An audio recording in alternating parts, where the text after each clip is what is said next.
Assalamualaikum warahmatullahi wabarakatuh. Bapak Ibu, saudara-saudara sebangsa setanah air, pagi tadi saya telah memimpin rapat terbatas secara virtual tentang Undang-Undang Cipta Kerja bersama jajaran pemerintah dan para gubernur. Dalam undang-undang tersebut terdapat 11 klaster yang secara umum bersetujuan untuk melakukan reformasi struktural dan mempercepat transformasi ekonomi.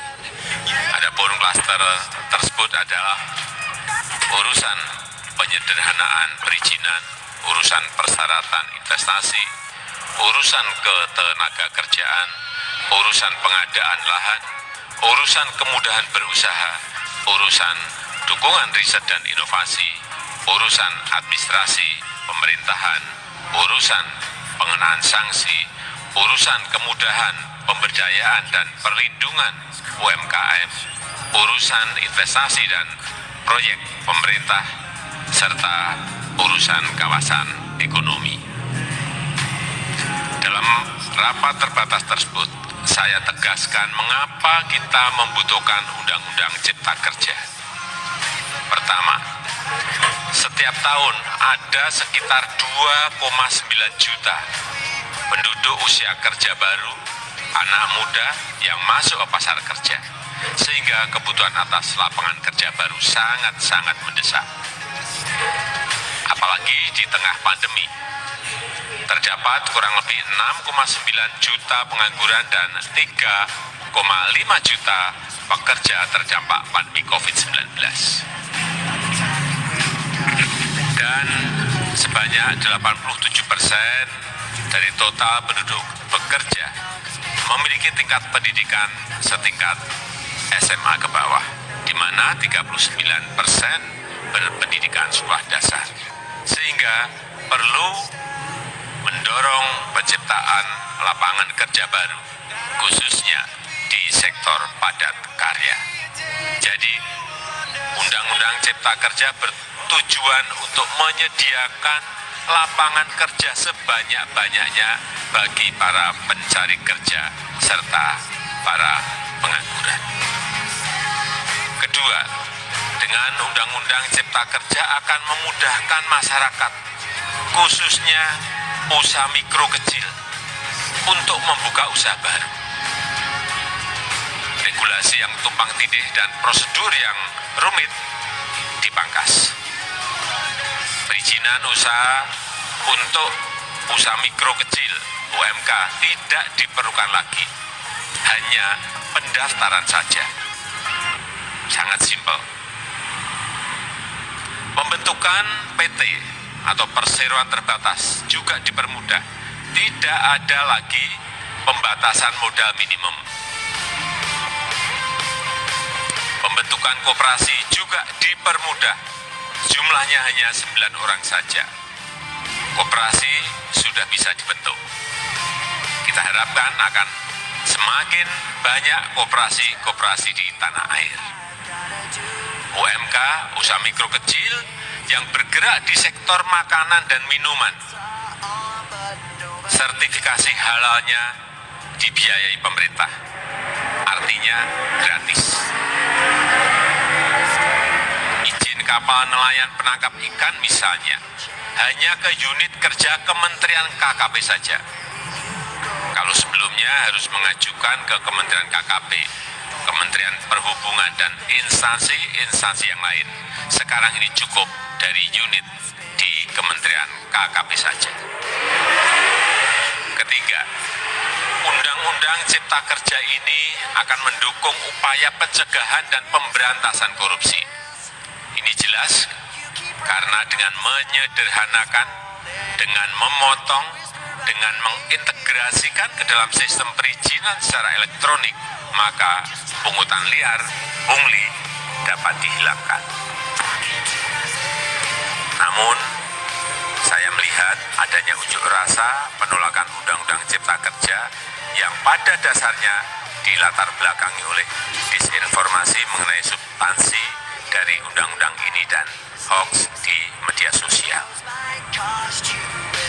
Saya ambil contoh, ada informasi yang menyebut tentang penghapusan UMP, upah minimum provinsi, UMK, upah minimum kota kabupaten, UMSP, upah minimum sektoral provinsi. Hal ini tidak benar, karena faktanya upah minimum regional UMR tetap ada. Ada juga yang menyebutkan bahwa upah minimum dihitung per jam. Ini juga tidak benar. Tidak ada perubahan dengan sistem yang sekarang. Upah bisa dihitung berdasarkan waktu dan berdasarkan hasil. Kemudian adanya kabar yang menyebutkan bahwa semua cuti sakit, cuti kawinan, cuti khitanan, cuti baptis, cuti kematian, cuti melahirkan dihapuskan dan tidak ada kompensasinya. Saya tegaskan juga ini tidak benar. Hak cuti tetap ada dan dijamin.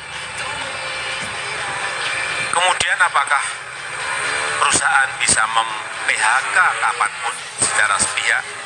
Ini juga tidak benar. Yang benar, perusahaan tidak bisa mem-PHK secara sepihak. Kemudian juga pertanyaan mengenai benarkah jaminan sosial dan kesejahteraan lainnya hilang. Yang benar, jaminan sosial tetap ada. Yang juga sering diberitakan tidak benar adalah mengenai dihapusnya AMDAL, analisis mengenai dampak lingkungan. Itu juga tidak benar. AMDAL tetap ada. Bagi industri besar harus studi AMDAL yang ketat. Tetapi bagi UMKM lebih ditekankan pada pendampingan dan pengawasan. Ada juga berita mengenai Undang-Undang Cipta Kerja ini mendorong komersialisasi pendidikan. Ini juga tidak benar. Karena yang diatur hanyalah pendidikan formal di kawasan ekonomi khusus, di KEK. Sedangkan perizinan pendidikan tidak diatur di dalam Undang-Undang Cipta Kerja ini. Apalagi perizinan untuk pendidikan di pondok pesantren. Itu tidak diatur sama sekali dalam Undang-Undang Cipta Kerja ini.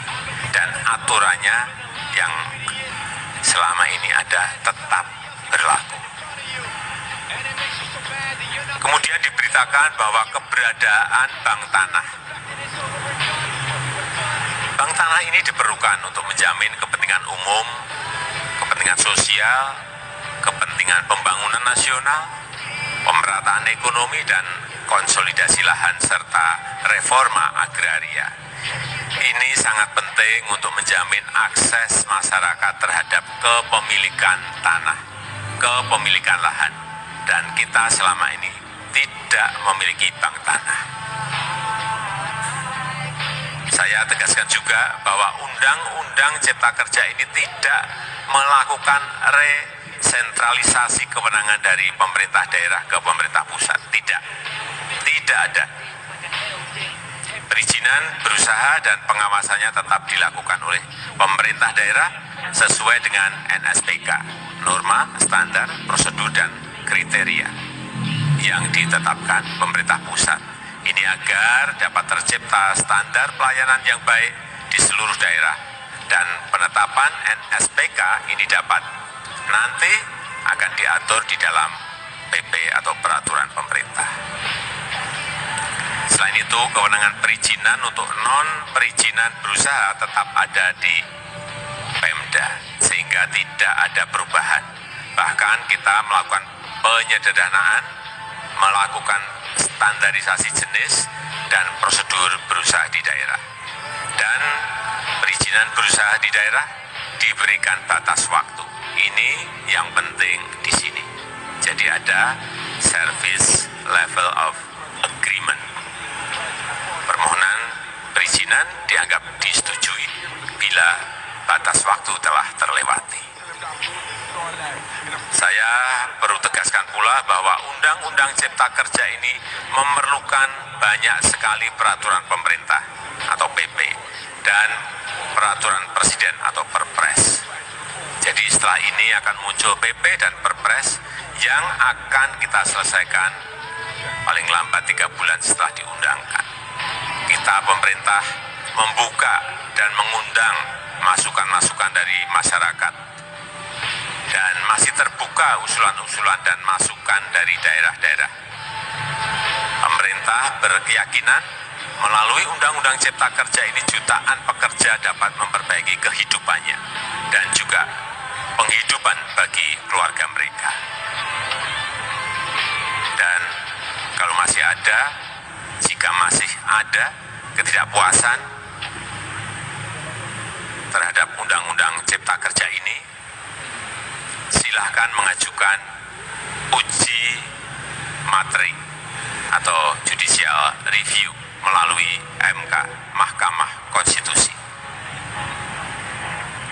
Sistem ketatanegaraan kita memang mengatakan seperti itu. Jadi kalau masih ada yang tidak puas dan menolak, silahkan diajukan uji materi ke MK. Saya rasa itu yang bisa saya sampaikan pada kesempatan yang baik ini. Terima kasih. Wassalamualaikum warahmatullahi wabarakatuh.